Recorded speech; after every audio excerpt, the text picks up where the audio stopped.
Hey guys, it's Cloudy Skies, or Mrs. Skies here. You can just call me Skies if you want. I finally finished my first 2026 sketchbook, and I thought I'd finally share it with you guys. At first, I was gonna talk while recording, but I'm pretty sure I'm coming down with something. I feel like crap. And I had to keep retaking the filming because I kept messing up over and over, so I said just screw it. I'm just gonna do a voiceover with a scripted guideline of things to say, and I'm gonna go straight to bed after this. So yeah, I got this sketchbook from Dollar Tree. It was a gift from my husband. It's a super bare bones basic paper, so there's hardly any coloring because of how fragile the pages are. I actually think this was supposed to be a notebook. It says ideas on the cover, and the tag I took off said notebook, so I think, even though the pages are blank, I think it was supposed to be a notebook, but what else would you expect from a Dollar Tree product, you know? But, I'm not complaining. I like using simple stuff, even though I'd prefer to color things in sometimes with markers. I digress. I really did enjoy this. Sometimes the simpler things are the best things. If you follow me on Instagram, which is probably going to be most of you because that's my most active platform at the moment, you will probably recognize some of the pieces in the sketchbook because I chose some of them to color in digitally on Procreate. This year for me has been about taking my art much more seriously, so I'm starting to revitalize the habit I had back in my teens of keeping a consistent sketchbook with me everywhere I go. I fell out of it in my early 20s because I was focused on living life and treated art like an extracurricular activity. I was doing flight school, and then I jumped from wanting to be a pilot to being a mechanic, and I worked as a mechanic for a bit until just recently I up and left that field to pursue art as a profession.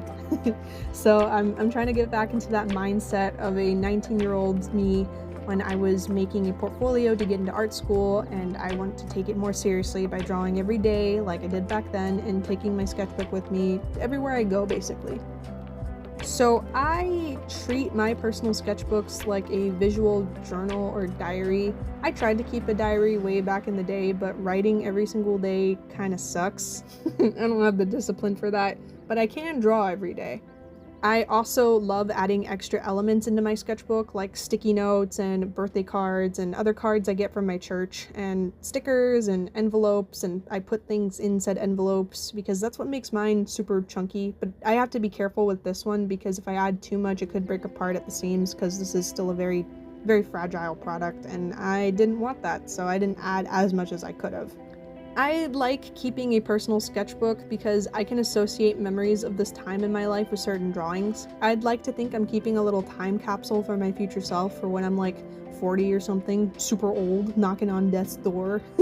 I want something to have to look back on and reminisce on this season of life, to compare and contrast with how well I was doing back then and how well I might be doing in the future. Overall, I liked the start of the sketchbook, but I am a little disappointed in myself for not doing what I said I was going to do.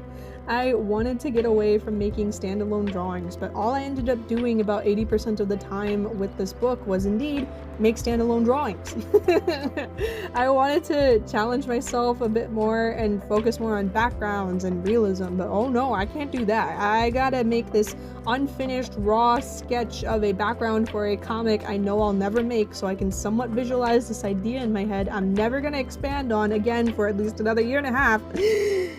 Yeah, I got to do that instead of actually making like concrete, genuine studies and practice. Now, to give myself some credit, I have been doing some realism in another sketchbook with actual paper made for artistic use because I'm preparing to be an art teacher, specifically teaching drawing fundamentals, so I gotta brush up on the basics myself, and I've been doing that recently. I've been doing that there though, but I wanted to do some in my personal sketchbook, and I did a couple, but I only really ended up drawing family. Not too many realistic pieces, just people in my life. I did a lot more of my anime-esque style that I've got going on for myself, and I did a lot more of showcasing my stickers that didn't make it to my Etsy. I have an Etsy, by the way. But yeah, that's basically the bulk content of this sketchbook. I didn't really do too much realism. Oh well. I will say I'm not really sure how I will say I'm not sure how this happened because I hardly drew anything between 2020 and 2024, but somehow between then and now, I have magically improved and I still don't understand how.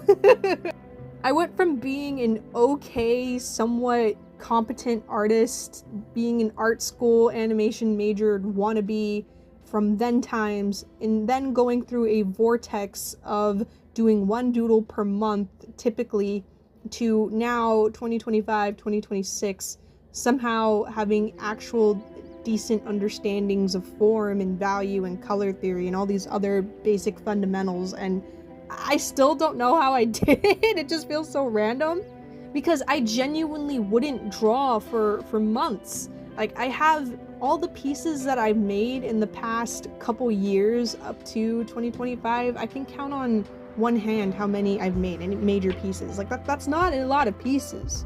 And then I went from just hardly drawing at all to spending this, like, about maybe like a year or two being at home drawing more, and now suddenly I have this magical understanding. Like, I really don't understand how I got to this point, and I'm very grateful.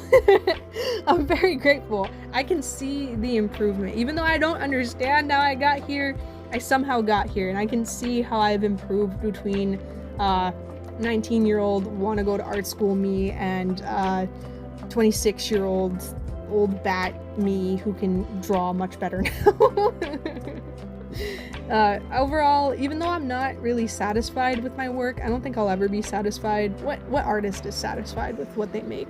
Even though I'm not completely satisfied, I can see the improvement with my art, and I know I've gotten much better overall, and I'm really glad I didn't take out $1 million loan and go to art school, because that's what I wanted to do at first, and gee whiz, am I so glad my mom told me we couldn't afford it, and she didn't want me to take out all that money, because school is so not for your girl.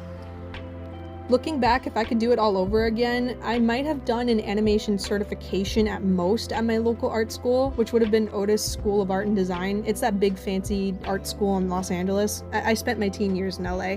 I could see that being potentially viable because at the time it was like $15K, and I'm sure it's gone up by now, but while that is a lot of money in the grand scheme of things, the art world doesn't really care about your degree, especially now that COVID's shown that you can work from home, i.e. anywhere now. You don't really need a degree, you just need a stellar portfolio. Degree is kind of like a waste of time because you gotta do these stupid prerequisite classes that you genuinely don't need. Take it as an adult living in the adult world. You don't remember anything you learned from those classes, but I digress. The certification would bypass everything and you just land you into the classes that you need to survive. And I actually think more people who are dead set on becoming an artist and going to school should consider that path, because education and the skills from that are valuable, but the piece of paper and the price tag attached to it really isn't. But I'm like going off about something else now.